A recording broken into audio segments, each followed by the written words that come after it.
Guys আমি ৰাতিপুৱা 4:30টাত আহিছোঁ। তাৰপিছত আৰু তাইয়ে ময়ে আহিছোঁ, ৰিঞ্জুৱে ময়ে 4:30টাত মৰ্ণিং ৱাক কৰিব আহিছোঁ। আৰু হয় পেট কৰিব আজি, হয় থাকব আৰু নাজানো। একমাহ খোজকাঢ়ি চাওঁ কিমানখিনি কমে আৰু আপোনালোককো দেখুৱাম। আৰু পূৰা ৰাস্তাত গাড়ী চলি আছে। এইফালে আমি আৰু পূৰা মৰ্ণিং ৱাক কৰি আছোঁ গাইজ। আৰু কিমানখিনি ৰিজাল্ট পাওঁ আৰু আপোনালোককো দেখাই থাকিম। আৰু দুয়োটাই এটা মৰ্ণিং ৱাক মই কৰিব আহিছোঁ। আৰু পূৰা ট্ৰাকবিলাক চলি আছে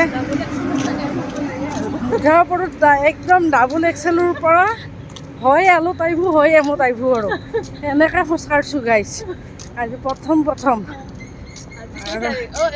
আপোনালোক জুলাইৰ 31 হয় আজি 31 তাৰিখ হয়। 31 তাৰিখৰ পৰা মানে আৰম্ভ কৰিছোঁ। আৰু একদম আগষ্টৰ 31 তাৰিখত খালি আপোনালোকক পূৰা ৰিজাল্ট দিম। আৰু এতিয়া পূৰা মৰ্ণিং ৱাক ভাল লাগিছে ন ৰঞ্জু? বহুত ভাল লাগিছে। দে গাইজ খোজকাঢ়ি লওঁ আৰু আপোনালোকক দেখাই গৈ আছোঁ। দিয়া ব'ল দৌৰোঁ।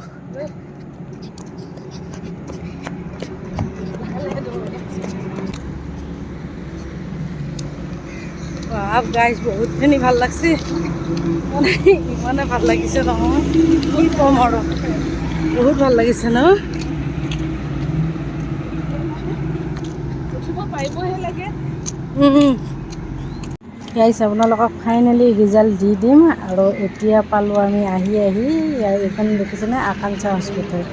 আকাংক্ষা হস্পিটেলৰ অলপ মানে দেখাই দি দিছোঁ। আৰু এইখিনি পালোঁ। আৰু মানে ফাইনেলি ৰিজাল্ট 1 মাহৰ পিছত দি আছোঁ গাইজ। আজিলৈ বাই বাই।